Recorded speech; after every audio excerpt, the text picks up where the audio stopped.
is Renee from HR Entrepreneur. We're a media platform where we inspire, educate, and empower women entrepreneurs and leaders across Asia. Now we're going to have a panel discussion on a topic on transitioning from the corporate world to the startup world. We have with us a few speakers here. We have Constance Tan from AIM Ledge. We've got Chelsea Chan from Food Zap. We've got Chong Li Ling from 3 Playgrounds. And we've got Nadia Al Sheikh from Dylan. Hi there. Okay, now we'll have the speakers introduce a little bit about themselves, what they're currently doing, and why did they even transition in the first place. Okay, we'll start with you. So I'm Chelsea from Food Zaps, the co-founder of Food Zaps. We have actually developed a solution especially for food and beverage industry to help them to manage their flows in operations and to improve their productivities. Basically, it's an Android application with a hybrid patented technology that we publish in 71 countries, and currently we have about 70,000 registered users. Wow, fantastic. All right, can we have yourself, Nadia?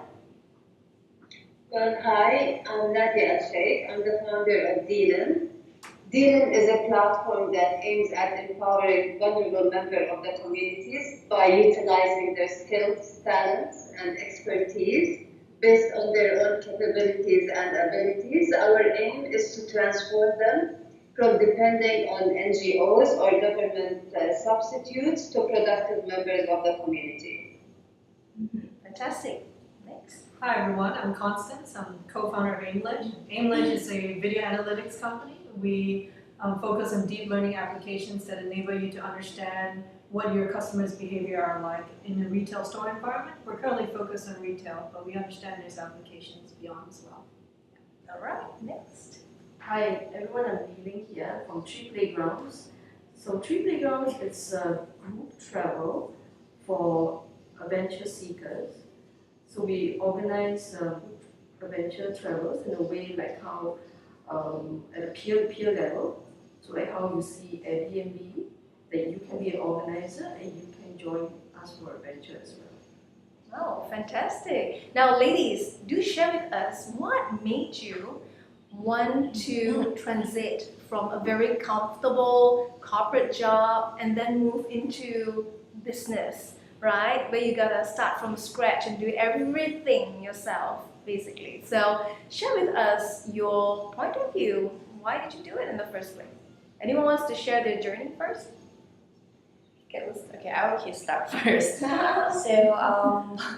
I was an IT engineer, so I used to work in big corporates as a Java developer, and then I moved on to IT project manager. So I did a couple of big projects with the government agencies in Singapore. After a while, the industry gets quite boring in some sense as a lady, because majority of them are actually male, right? So that's when I started to venture into F&B, food and beverage industry. So I opened my first restaurant when I was 23 years old with a couple of investors and shareholders. And by then, the restaurant was located in Singapore central area, so we have about 7,000 square feet area, indoor and outdoor. We had a problem where we couldn't find any good hire, especially in Singapore. So we have really serious manpower problem. And that's where I started to solve for a solution which enables the restaurant to run with minimum manpower. That means customer ordering from table, kitchen get synchronized at real time, that I have a really good cashier that need to receive all the information from different channels. So I was looking in the market for such solutions. And I get quotations from the market like 90,000 Singapore dollars for the full set. So it was too much cost for a restaurant. So that's where we started to develop. So when you find a problem, I couldn't find a solution. You do the solution yourself. So that's where we start to develop Food Zaps. And after we develop Food Zaps and we deploy in the restaurant, we successfully deploy at about 30% of the price, cheaper in the market. So then we find out that we are not the only one who's facing the problem. So we start to publish the application, and we start to deploy the application in other countries as well. So that's where I end my restaurant journey and officially started my startup. Wow, okay. How about yourself, Nadia? What's your story? Well, Zealand basically is the second company that I founded. The first one is Flenco, and the reason I started Flenco was due to my personal circumstances. As I was just moved to Singapore, and after splitting up with my husband, which was my ex-husband now, I was in a situation where I needed to support myself. And coming to Singapore from the Middle East, no one knows anything about my experience or background. It doesn't mean anything. So I've started Fleco, which was a skincare company. It still exists. And we actually created the first natural skincare brand, Singaporean brand, which is Flen, and it's sold worldwide. And Flenco was a mean of income for me to support myself and my son as a single mother. And after he went to college and I was off duty, I wanted to do something to give back to the community and to help vulnerable members of the community, as I consider Singapore my second home. And this is where the idea of Deedam came from. It's when you integrate with Singaporeans and you discover that there's a lot that needs to be done, and we all can empower each other. And not everyone is fortunate enough to get the education or to get recognized by the competitions that are available, although there are amazing talents and amazing ideas out there. And there's also a lot of people that need assistance, like when we look at ex-offenders, when we look at single mothers, when we look at people, families with low income, that they cannot afford to leave their home because they're looking after their kids. So we wanted to give them the platform where they use their skills, their talents, their expertise to generate an income. And we supported them through workshops, mentoring, even providing them with a store where they can promote their products or their ideas. Not just trading within Singapore, but trading with countries outside Singapore to bring income into also the economy of Singapore. And we received an amazing response that made us we were forced to expand outside Singapore because of the demand. And, just empowering one person and making a difference in their lives, I think that to believe in themselves is the first step to have a positive impact in the world. So that's my story, I guess. Thank you. Thank you. It was actually kind of amazing. Talk later if we pause, but it's really cool. So, it's like really moving. I'm Constance. So I think my story is I used to work in a large IT enterprise doing enterprise sales. During that time, my objective actually to join a tech company at the time was that I realized that a lot of issues in the world are transformed and they're changed and they're improved by technology. It's a matter of application, which is why I said, okay, I'll join an MNC to figure out what exactly are people, using that technology for, how it can change people's lives. Turns out when you work in a corporate, a lot of things are very difficult to move. Like if you, even within a company, you come in and actually it's like a house that's on fire and everyone's excited, everyone's walking around and nothing's wrong but the house is on fire. And that's kind of what corporate is like. And during that time I found that I was spending more time learning about internal processes, which is not unimportant, but it shouldn't be that 90% of what you do, which is what I was learning. And I realized that I have to really go out there and learn about what technology today, the forefront, like now that we're out there, we get it, we understand, we have time to realize what people are developing in the front. But in the corporate, it's actually really hard to just not learn anything. And I realized, well, okay, this is still early in my career, and I have to know it because it's not like I have to, like the future will be this technology, so I left. And at the same time that I left, there was a program, an incubator program called Entrepreneur First, which helps people who have never started a company the first time find a co-founder, have joined a community of people to then figure out a way to start a company together. I succeeded. Here I am. And this is sort of the story going forward. I'll share more about my company later, but that's the gist of it. Yeah. Okay, Well fantastic. done. Yeah, dealing here. So I worked in Citibank for 17 years, and so in the operations and technology department. So we manage like the global networks and the servers of Citibank. And so Citibank is a tough company to work in, and also because it's such a large company that processes like trillions of dollars every day, there's a lot of pressure, and everything is very fast paced, and everybody is fighting for survival in the company. So, and also survival to get promotion, survival to get recognition, and like it or not, it's an American company. It's if you don't have that Ivy League degree, you don't speak the same way as them. You don't promote as fast, and that's where I realized that no matter how hard I work, it's your cap is there. Like there's only so much you can go in the corporate world. So that's where I decided that I need to do something for myself. So I also went out to look for other jobs in the banking industry, but somehow it just didn't ring a bell. Like it didn't sit in well with me because you're like, oh, okay, I'm still gonna be another employee. So what's life for me? So I'm still young, at that time, like before 40s, and then so. What do I do, in my life is, I'm not going to continue like this for another 20 years. So that's where I started very actively looking out for ways and means to get a meaning of my life. And so I was very lucky when I was working in a bank because I got like 24 days of leave. So I get to go a lot of holidays and meet my friends, and not knowing that was the dots that was connecting to where I am supposed to do today.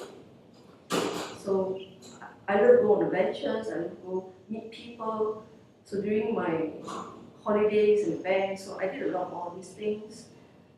And then that was like 13 years ago when I met the other co-founder, Georgina. And then that's where, our friendship blossomed. And then about like 4 years ago, and we said, why don't we do something around like what we like to do? And I say, yeah, that sounds like a good thing, it's something that we like and you like, and just see. And so at that time, the bank was also going through a retrenchment exercise. So, I took the opportunity to say, okay, I want a golden handshake, and let's take the leap of faith and let's do something that I think it's meaning to my life. So that's where I am now. Wow, fantastic. I remember many years back, I could resonate with that. I mean, not just on the corporate front. I left the job about 3 weeks before my wedding because the stress was so immense, right? And you don't even have time to plan for your wedding, and then your new house is coming, nothing, and you just struggle every day to keep things afloat, to make sure that P&L is positive, managing the team, and then, it was a poisonous environment as well at that time, right? Very toxic, and I decided to just let it go. At that point in time, you feel definitely a good mix of maybe different feelings, I guess, emotions, like a sigh of relief, but at the same time, you feel like, what did I just do? I gave up something, and it's not going to be the same anymore because you're not going to have that monthly paycheck which you used to get. but you could finally let your hair down and just relax and think properly and enjoy a little bit, right? Kind of know how to appreciate life and the small little things around you. That was my experience. So I'd just like to ask all of you, what were your key challenges that you faced as you transited, right?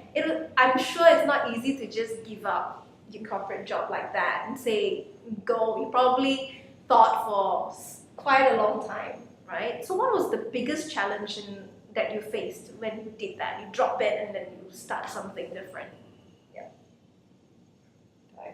Sure, up to you. We're just I gonna know. go in order. Yeah, I'll go It's gonna first. be like this one. it's gonna I be think like- it's going to be like this. So I don't have a really long working experience in corporate life. I just tried it, test the water, and then things were pretty not very fast because when you want to do something, there are too many tiers to go through. So majority of the time, as a developer, for example, I need to install software on my computer until the security department and the technical department really come down to help you to install the software. All I did was just sit here for 2 days.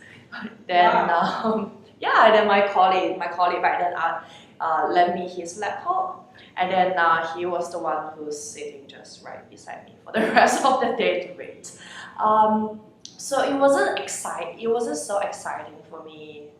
It's not how I imagined when I just graduated. It's not how I imagined that I would want to enter the society. So dropping that portion was not really a big decision for me. I was just trying to figure out around in life, like, well, what I want to do. And when we started Food Apps, the working environment was really different compared to corporate. I believe everyone have a feeling about it. Everything was so fast, and you no longer have just one job to do. You have to manage the full task. You have to have the full picture from development, from product design, from marketing, and even engaging the user and user satisfaction.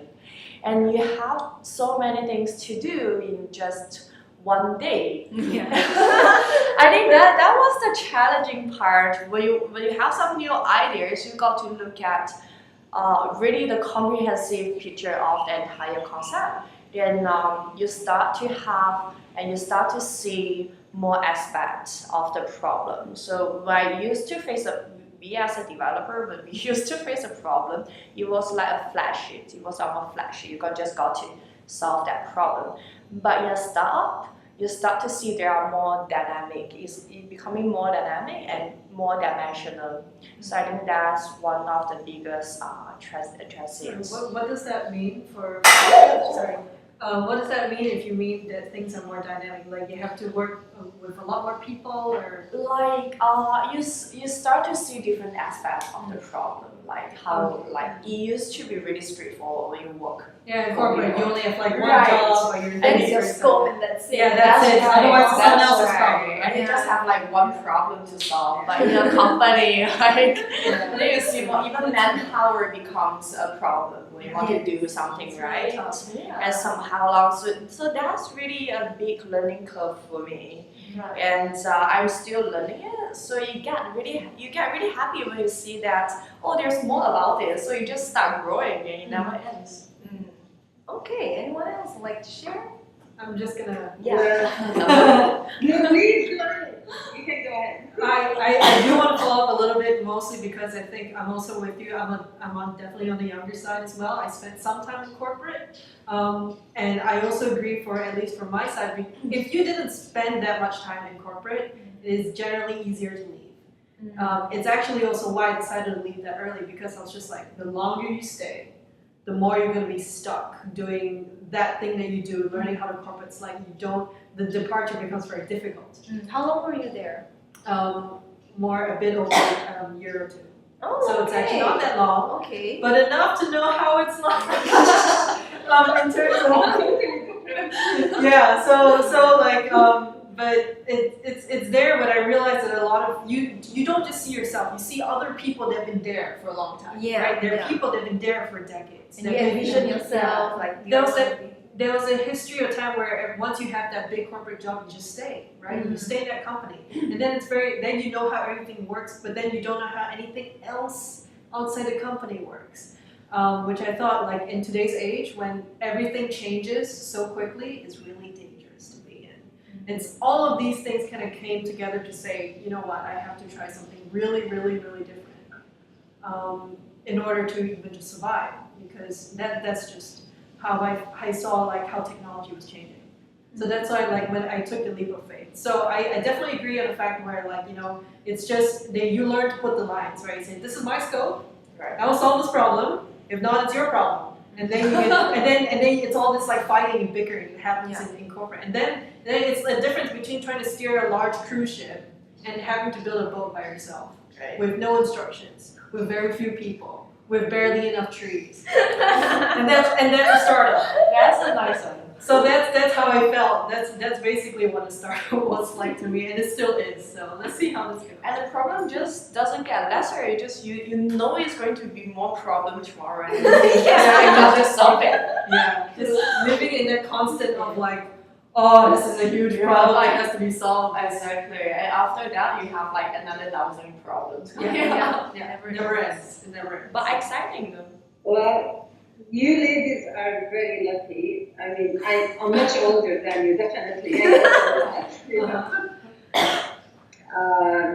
For me, I spent around 15 years in the corporate world, and it was very enriching. I learned a lot. It helped me to develop many skills. But at my time, there were startups weren't actually, there wasn't a boost for startups, and especially for female founders. Yes, it was very So difficult. so as a female founder, when you want to start up a company, basically you are dealing, it's a man's world out there, and they're dominant, and they don't take you seriously. You know, so it's very difficult, it's very challenging, but once you decide to take that step, it's the time where you find yourself that there is much more you want to accomplish. But it's not an easy transition, because you're not just giving up the stability or the financial, just not worrying financially that you're getting your check end of the day, you're working from 9 to 5, It's more than that. It's you have to have the passion, which you guys obviously have, that this job is not enough for me. I want to accomplish more than that. And you have to believe in it. But do I miss it? The corporate life? I definitely don't miss the bureaucracy. I don't miss the office. Not at all. I don't miss the office politics, not at all. And as you said, it's easier to get things done. But at the same time, what I miss, when you're starting up your own company, you have to depend on yourself a lot. And if you are lucky enough to have co-founders that you can communicate with and brainstorm with, that will make it easier. But if you are the founder of the company and you are creating a team around you, then basically they're all depending on you. And that will create more mental pressure, and are you doing it right? Are you on the right track? And as we know, we all face obstacles. There isn't one startup that has a very smooth start. And actually, the ones that have a lot of obstacles are the ones that they have more potential to succeed.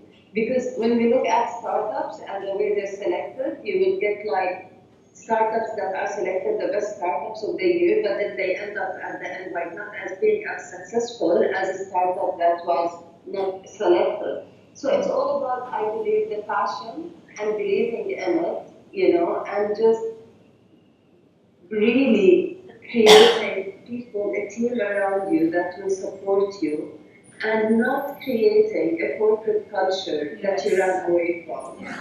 I think that makes a big difference, because then you don't want your team to feel they're stuck in a corporate culture and then leaving you at the end of the day. But as I said, I'm much older, so it's a different experience. All right, thank you. Yeah, so I think probably also her 17 years in Citibank, and it is very tough. Like what you said, right? The longer you stay, it gets tougher to leave. But fortunately for my case, it was the reverse because the longer I stay, the more I feel the need and the urge to leave the corporate world because the place is just too toxic. I just can't imagine myself for 20 years. So, but having said that, I also see a lot of my colleagues that can't move out. And I think the biggest challenge, at least even for me, who decided to take that leap of faith, was a very the good pay, the stability, all the holidays, all the things that you can buy, and then there comes all the uncertainty and all the challenges. So then, how do I decide to still do this very scary thing? That's where when I left the bank, all my colleagues was asking me, like, you could have easily gotten a job in another bank or just within Citibank. So I gave them this analogy to say that I've been walking along the bank, like Amazon River Bank, for 17 years, and I think on the other side of the river, it's always a better side of the river. And so I know there's going to be lots of crocodiles, piranhas, whatever you have there in the river, but you never know what's on the other side of the river until you cross it, because I've been always looking and walking along the bank. So I think the bank has also given me a lot of opportunities to learn, to grow, and I think I'm also kind of well equipped with the skill sets I need. And since the opportunity was right, so I just say, let's go, let's take that leap of faith. I just want to add a point. I think comparatively, because we're rather new to the entrepreneurial space, what we do today is only possible because of the pioneers of the other entrepreneurs that have been failing and trying to build this. Like, now we have communities, now we have HER, now we have all these media. Now we're talking about entrepreneurship as a legitimate situation. Like, I imagine in a time where you guys had to take this leap of faith, people are thinking yeah, you're crazy, right? And we had a mentor in our program where even her father didn't support her decision to be an entrepreneur, absolutely say, go be a teacher. It was like a drama moment. And so it's now it is a lot easier for us to pick up and do this now no longer regarded as necessarily weird or scary as much as it has been ages ago. I think that's really I'm very thankful. Personally. That is so true, because I remember when I mentioned it to my mentor, he literally discouraged me and he told me it's going to be a total failure, and it was either I'm going to believe in it and go for it, or if I would have listened to him, I would have never done it. So it's true, having a community to support you makes a huge difference, And this is why it's important that we support each other and we communicate with each other and we share our knowledge with all the people out there that they might even consider it.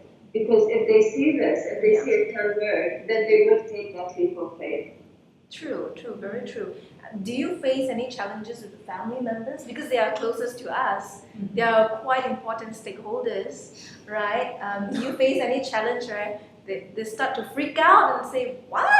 Why are you doing this? And your friends may not understand what you're going through, your family members as well. Do you face any of such issues? You do? Yeah, so my strategy was, because I knew my family would definitely reject if I tell them, yesterday I resigned from Citibank, and now I'm in my new company. Yeah. So I think I did a little trick with them. So I told them, I'm still doing part-time in Citibank. So to tone down that the scary effect on them. Yeah.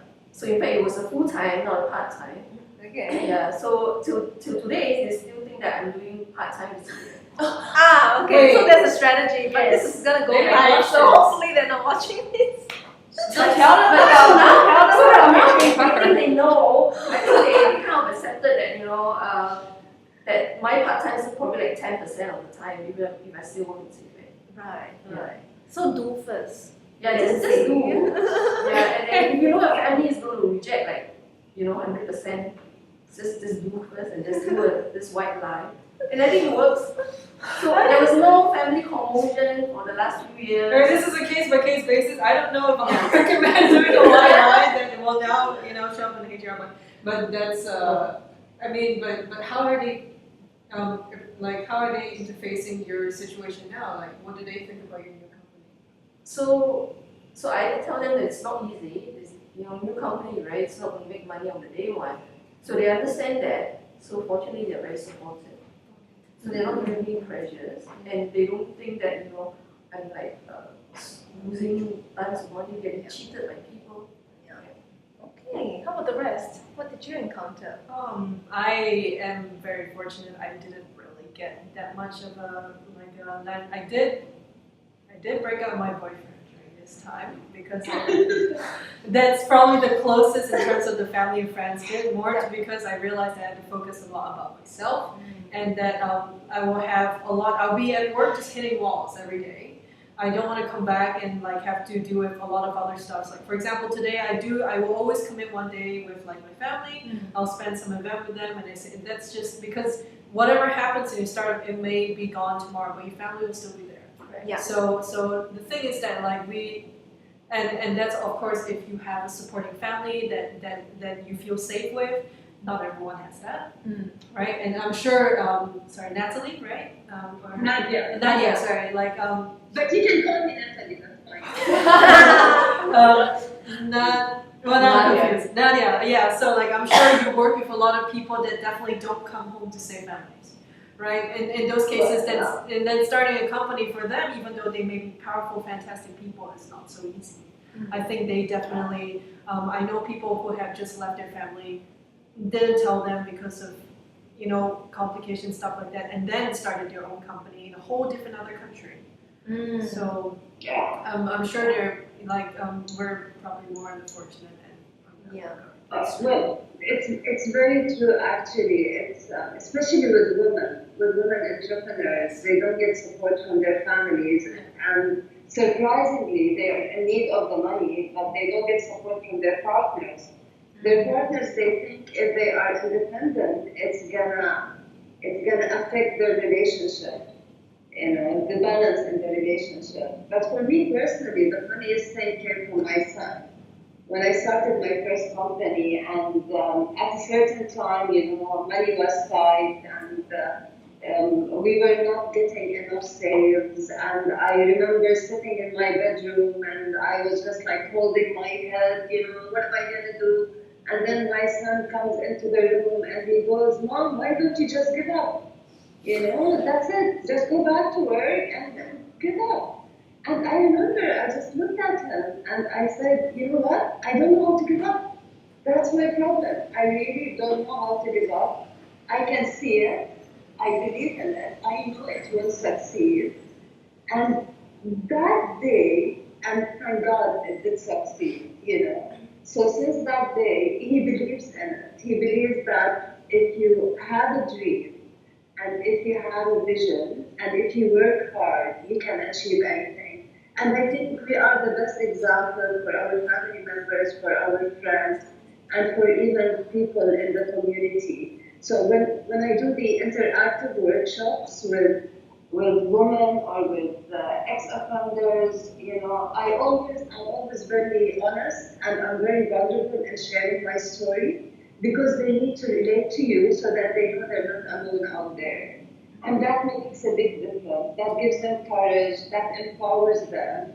And most of them, they will start working without sharing it with their partners. And once their partners, they see the income, and then they see the money coming, it just flips, everything changes. So. So for me, my only problem was my mom. No, she wasn't a problem. I'm actually pretty lucky as well, because founding a startup is not so easy. So I was constantly under stress. I wasn't really happy. I'm sure everyone had that period. And my mom just she believes that a girl shouldn't be spending too much effort on achieving career achievements. So she just want me to be happy. So she had like come to talk to me. She's like, just be happy in your life and go back to school, get a proper job, like stop torturing yourself. She even asked me like, how many presidents are women? And do you know why there are so little?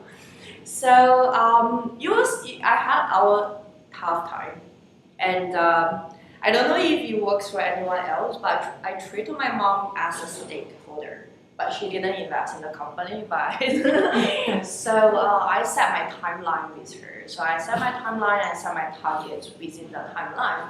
So whenever she come back to NAC, we will like sit down and set targets, like review the target regularly. So now we are pretty good. We are on target.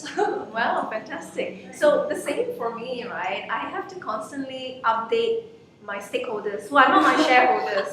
So my husband, my mom, they constantly check on me. So how's business coming along? Are you earning okay? I have to constantly update them and they will check it out, right? So whenever I hold my conference for the past 2 years, they would just want to attend and see, is she for real or not? And once they see that things actually, they actualize, it's real, they see it coming and they feel more comfortable after that, that, okay, you're doing it for a good cause, right? And I think maybe we should support. So I think we got to just share with our partners, our family members, what we're up to, because if not, then they fear that something may go wrong, they might be affected. So this is one of the things. And also what triggered me to really create this platform was also because when we were conducting some of the courses, like the Skills Future course, like how to start a business, we saw a lot of women coming to this course, surprisingly. But at the end of the day, we realized that many of them were still afraid to start a business even after being educated, having the resources and everything. So, when we chatted with them, we realized that it's really the lack of support from the community, their family members. They feel that something is missing and they find that it's really difficult to get back to the workforce because they left the workforce for a while to care for their kids. So there is this gap. It's like, I want to do, I don't know how to do, now I know how to do, but I'm scared to do, so how? So therefore we want this really open discussion to tell them that it is possible and educate them and show them examples that it is possible. We just need to take baby steps. So really great that all of you shared your experience in this area. And okay, let's go on to the next question, right? Being practical. When we were working, we were given budgets to spend, we were paid well, you've got everything, right? And you just, manage your own wealth in a way, right? But right now, you have to bootstrap, you have to show your investors that you're earning money, you got to show your stakeholders that you're earning money, but you start from nothing, start from scratch, right? So how do you manage your finances? How do you start? How do you manage at all, right? From nothing or from your savings. Perhaps you could share experience and some strategies for people who wants to start up. Yeah. Anyone wants to go first? I can do. Okay. Okay. So basically, from my experience, when you have your startup, you have your initial investment, and you're planning everything accordingly. But things don't work according to that. You will always find that what is supposed to be channeled towards marketing or towards technology or towards creating the team or towards salaries will always change depending on the market demand, depending on the feedback, depending on, as a startup, it has to be, I believe in the lean model of a startup, meaning you have to be flexible and you have to adjust. So what do? if you go back to your VCs or you go back to your stakeholders and keep asking for more money, then they're going to think you don't know what you are doing, you can't manage things right, you don't have the budget, and you don't have the mind to run the business. And most of us are judged by that. So what I did basically is, if I say, let's say if I'm starting with 50,000 for the startup, my budget will be for the 40,000 is planned, and the 10,000 they're always like my safety net. If anything goes wrong, they're there for me to fix things. So I don't have to always go back and ask the investors or the partners for more money. And I think it's a good strategy to keep that if you believe it's gonna cost you 60,000, have the 70,000, tell them you need 70,000 and keep the 10,000 aside because there's always something that's gonna go wrong along the way. So, we were very careful on our spending as well. But building a product, especially for technology company, you have too much money going to development. So we want to maintain the balance. We tried. So when you start a product, right, try to solve a specific problem, knowing what's the problem that your product solve, and before you even have the product, engage those people who are facing those problems. So basically, you are creating a waiting list.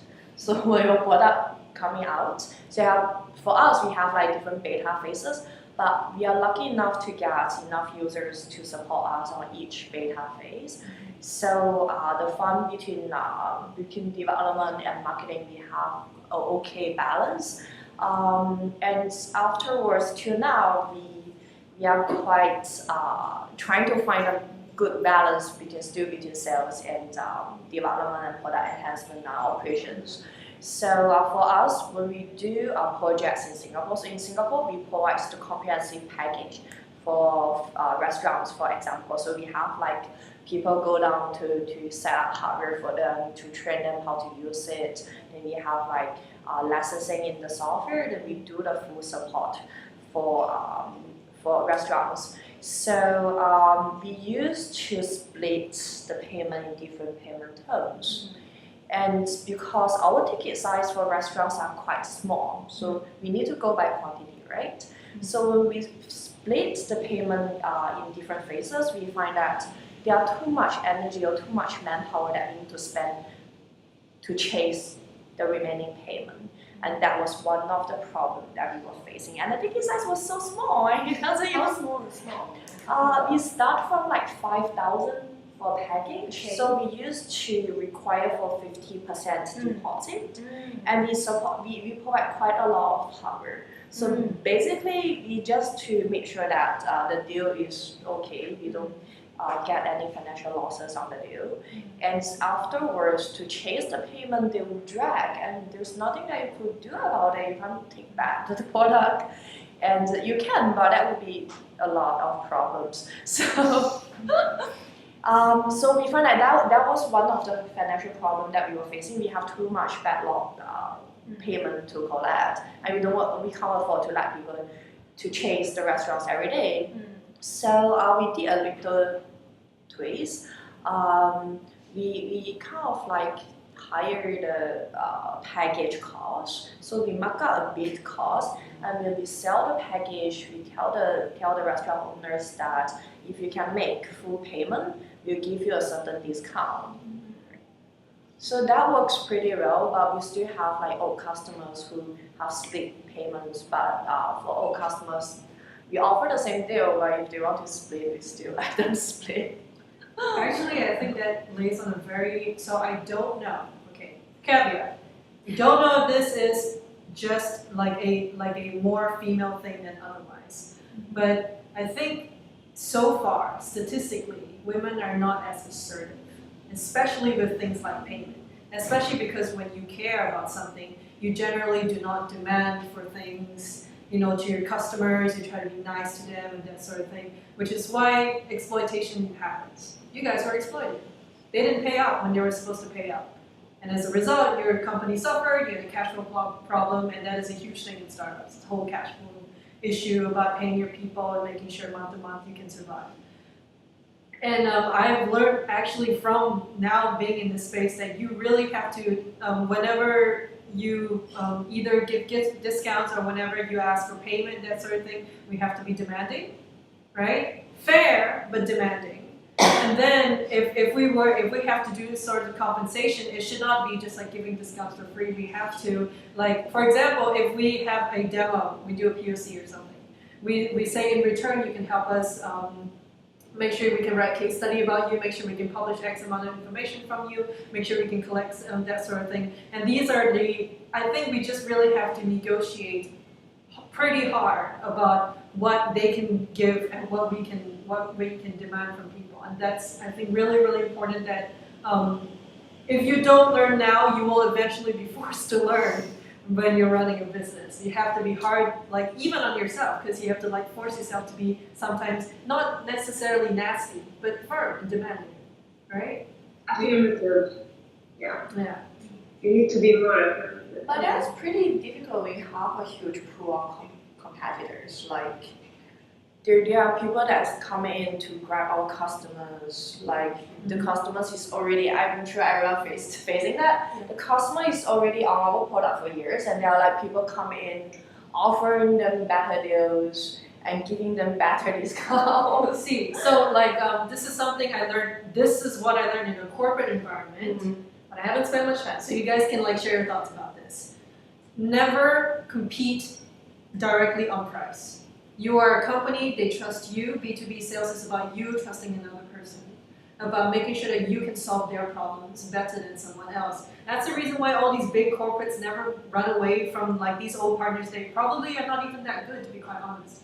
Right? A lot of these companies still do business with these other peoples, and that's because they have this trust. They've been working together for 20 years, and that's one thing. And the other thing also is about like if you only compete on this other, like they're not very, you can't just use like deals and money to entice them to go away. It's a never-ending competition to the bottom. Yeah, that's. If I may say something here, Yeah. I mean, I can relate to you, but like what I did when I started my first company, Flenco, which was skincare, and we needed, we were competing like with big names, which we can't afford. We can't afford to get the celebrities, we can't afford the media, we can't afford the advertisement. So what we did basically is we offered our products and we offered a full money back guarantee, even after you use our whole product. And that strategy is something new in the market, which people are not used to it. Giving the clients the product and telling them, what, use it, finish it, and if you're not satisfied with it, you get your money back. Literally, we got 2% who returned the product and asked for a refund. What she is saying is true. You cannot compete with the price. You cannot always offer a lower price. But what you should aim to is to create clientele that are loyal to you. And the way to do that is by offering them quality products for a very good price, and then the customer service that follows, where you show them what we did is basically we kept a lot for each client. So each client thought they were our only client because we knew everything about them, and this is how they became our sales force. They're the ones who related more clients to us. They're the ones who were talking about us. And this is how our company grew without spending money on advertisement or getting celebrities or anything. So I agree, price cannot always be the reason for you to get more clients. But it's not easy to do what she did. I think that's why lots of people like to play the price game. It's not easy to do that. No, I got that first. Yeah. So, this is it's a hard part, not even just to execute, but just to think of these ideas of how can I be different than all the 50 other companies that are doing pretty close to what I'm doing, sort of thing. So I think that's definitely tough. Definitely. So for my case, I think we have shared a bit on the soft side of things. So So I think for when we started, so me and my other co-founder Georgina, when we started, we said that we're not going to be kind of friends. We're just going to be open and just try this thing, and we see how things go. So, so what I didn't know back then was that, but I heard people talk about it, like successful entrepreneurs talks about it a lot of times, is that believe in miracles. Yeah, so I heard that a lot of times. Maybe you all heard that, right? You all heard that, right? So, and miraculously, and I even went as far as hearing like every day you expect a miracle. So I say, like really? And so for me, right now, I cannot say every day I see miracles, but I see miracles pretty often. For example, like you will have good people working for us, very underpaid. And I think Chelsea knows about that because she sits next to me. Oh, Yeah, we so are you- neighbors. Yeah, we are neighbors, Oh. so we have committed good people, which I think they can get better paid elsewhere, but they choose to work for us. So for example, that's one miracle. And miracles of when you think that where am I going to get a customer, or where do I get that customer or the supplier, and then the person that links you to that people or that group of people, they will just come. So example like that, is believing in miracles, and also like challenging the team to think everything in a 10x better way than what the current situation is. When you believe that the impossible is possible, then it becomes a truth. So it's a very powerful shift of like thinking, dimension, the whole person, because you're being forced into the situation to be, I think overly creative is an understatement. To be overly resourceful is also an understatement. It's way beyond that. I don't have a right word to use it, because when you're put in that situation with very limited resources, time, money, so what do? We're faced with very difficult situations from competitors. When you're so small in this space, like everybody's trying to fight for a piece or something. So you become that, somehow everybody in the company become a superpower in some sense by themselves. See, so it's that piece that I don't know how you put it in the right, like I don't think there's a right word to Like say it. believing in your own capability, that I think a lot, in fact, I think like self-esteem is a huge, maybe a more female thing than a male thing, I feel so far. But again, this depends from country to country, but like once you, because if other people are telling you no, you tend to believe them. It's only when you realize that you can say no, like I realize internally that other people can be wrong, and let's just figure out to see how they can be wrong, and you just focus on that path. And this is not necessarily a finance answer, but I definitely think it's a case where you start to think about other ways in which your problem can be solved. For example, I learned recently about the different ways. Like for example, your marketing way costs close to zero money, Nadia.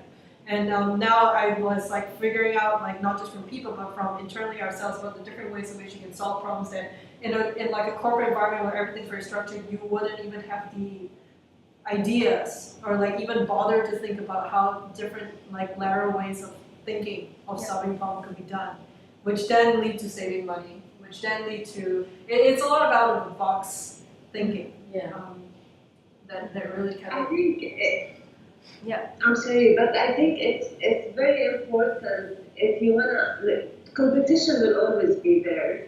When we're talking about innovation is not just when you start your company or you come up with an idea or a technology. Innovation is a continuous process, and you have to always, when you're looking at your competitors or even looking at improving your product or your service, you have to come up with innovative and creative ideas that will disrupt the market. because this is what will put you out there and will make you stand out. And the best way to do that is to have a community where you can brainstorm with, you can share your ideas, it's a safe place, they're there to support you. And it's only when you're sharing and discussing with others that they will help you, they will point out something that you missed, because we all know that when we are in the problem, we don't see it fully as someone giving us a different perspective. And I always use a method that's called stepping on the balcony, which whenever I'm going through a situation or we're introducing something new and things are not working, so stepping on the balcony is I try to pretend it's someone else's company and I try to look at it from a different perspective. Because at the end of the day, if you keep knocking on the same door and it's not opening, and you keep knocking on the door, you're wasting your time. You should be looking at the window, which will be open for you. So this is why it's very important to have, whether it's friends or I always say I have my board of directors who are a group of friends and business acquaintances that I always go back to with my problems, with my ideas, and they're people that are brutally honest with me. And they will give me an honest feedback, and that always gives me a different perspective and helps me in solving problems or coming up with solutions. But I do have to admit that corporate experience do help a little bit in planning, especially forecasting, year on year, where your dollars and cents should be like the following year. You gotta be really focused on sales, not just the product.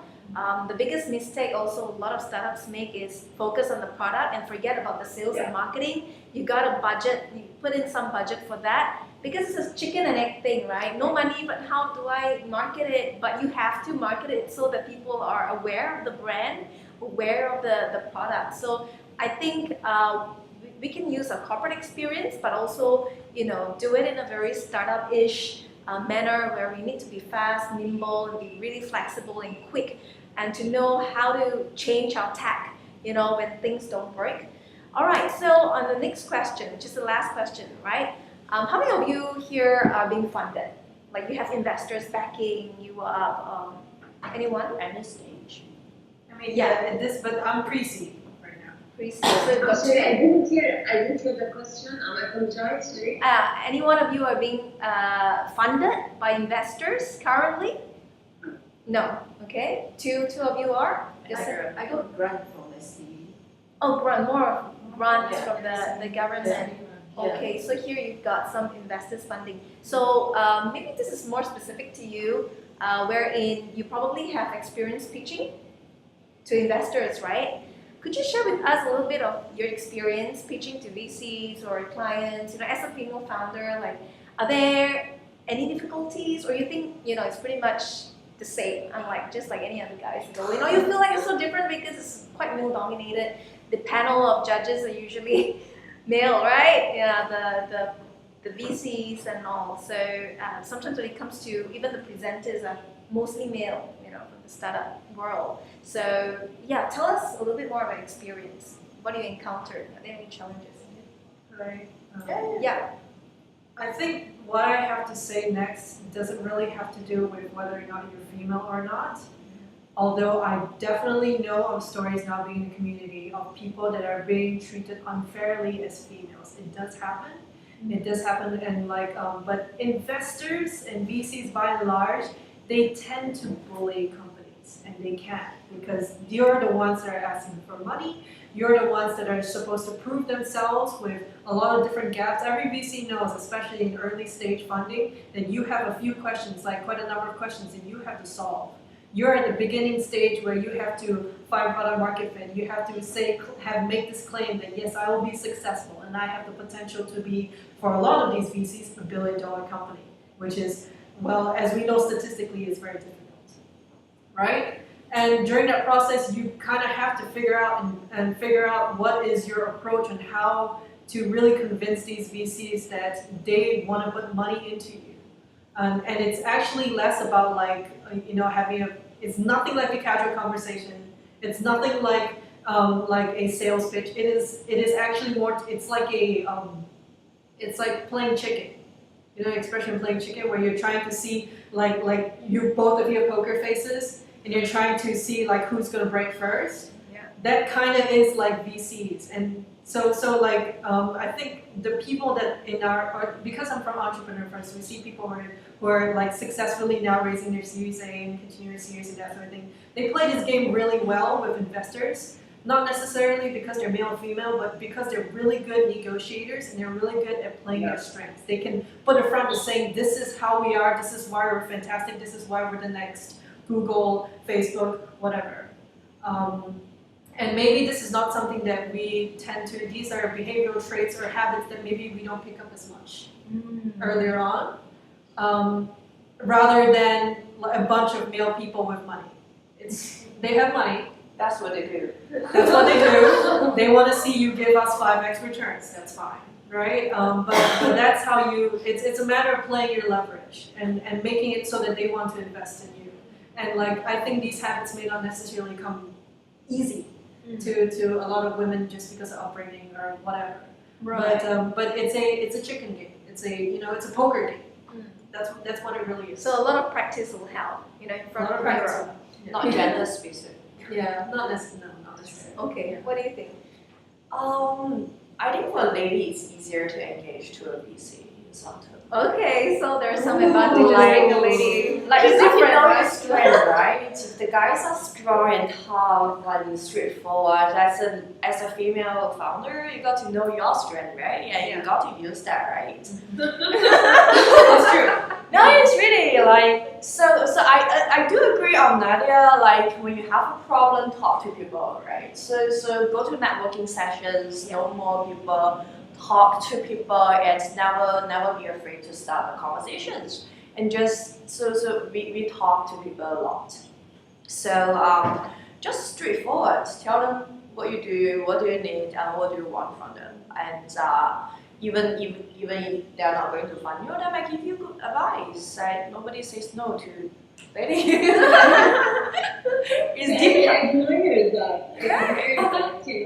There's a problem with female entrepreneurs where they think like their femininity, they shouldn't be proud of it. Yeah. And I always tell them, do you see a good-looking guy before going to work, like trying to make himself look ugly or whatever? No, be proud of who you are. Be proud of your femininity. I mean, as a female entrepreneur, we don't want to become men. We are feminists. We are proud of being women. And yes, please, if looking good, being presentable is going to get you the appointment or is going to get you a point to, use all your strengths. Men do that all the time, so why shouldn't we? I would add to that you shouldn't be like them to gain their respect.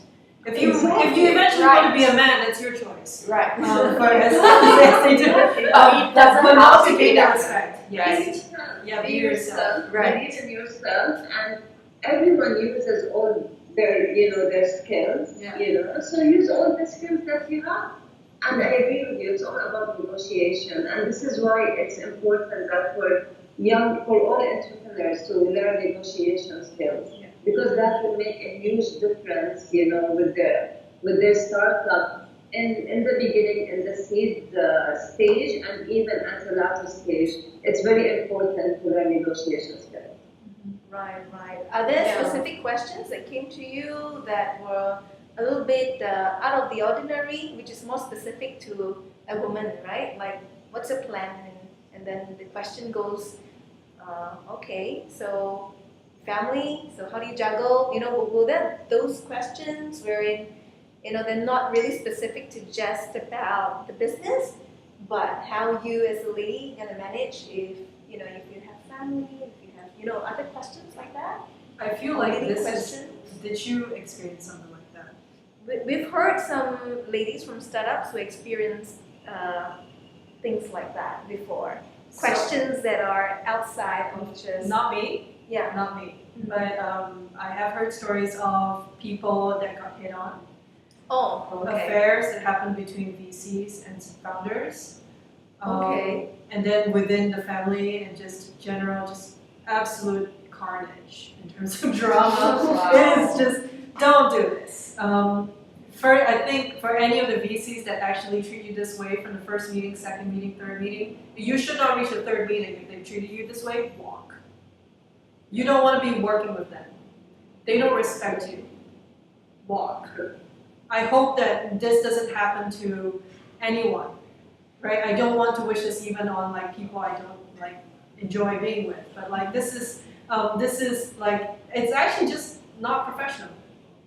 You have to make 10x return on your portfolio. Why are you playing this stupid game?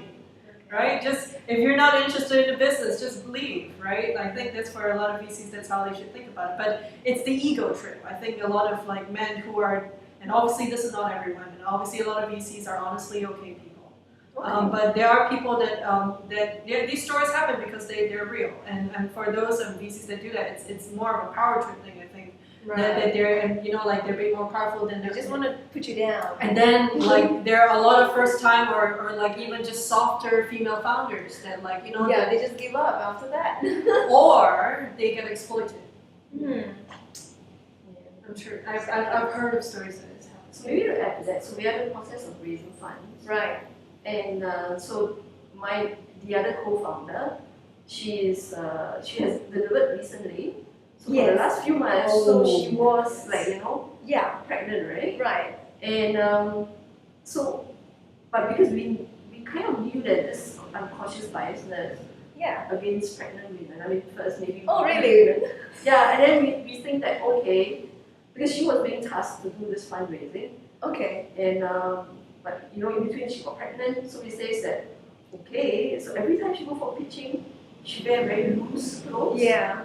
I can understand that. Somehow that people can't, because think that probably she got fat. Yeah, you try it's to. not- It's not clear to people. Mm. So it's that kind of things that we're very mindful of. Yeah. And also during our pitching, what we realized is that people tend to, because we are a tech company, Mm. and so myself and the other co-founder, so we both have about like 28 years of technology experience. And when we said that, and this is what we're building, which is very tech focused, people are like, really? Like, we can sense that, like, really? You two female can do it? And my the other co-founder, she worked 7 years in Silicon Valley. She has a PhD in artificial intelligence. Wow. But people still like, they don't say it, but they're like, The panelists are men or ladies? Mixed. most of them are men. And so, they won't tell you, but you can read, because women are more intuitive. You're like, like really? This is the feeling that we have. Yeah. Like they don't really think that we can deliver simply because we are female. I'm so sorry to go through that. Yeah, but maybe, do you feel the same thing? We managed to speak to more international VCs. Mm. I think the more Perspectives are different?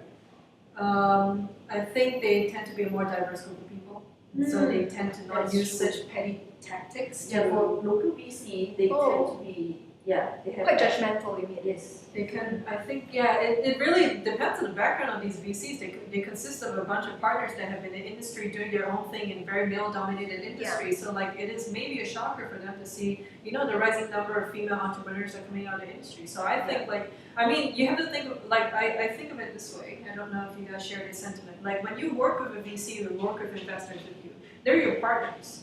Right? They're the people that it's not like you get money from them and they run off.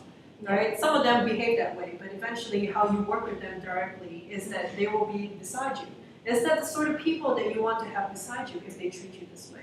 Yeah. Right? It's better to figure out another way to that means your options are less since they treat you that way, but then it was not an option for you that you would want in the long run anyway. Yeah. Yeah. It is kind of crap that happens. Yeah, I think as much as you want to raise funds, you also have to be selective of your investors.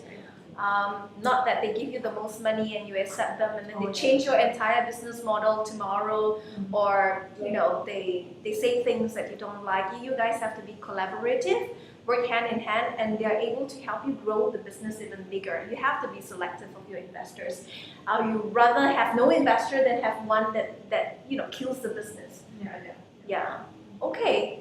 So I think we've come to the end of today's panel discussion. We're going to summarize in the next slide.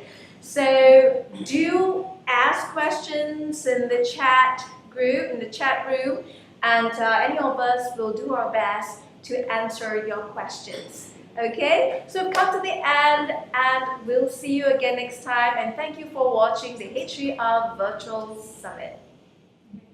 Thank you. See you. Bye. Bye.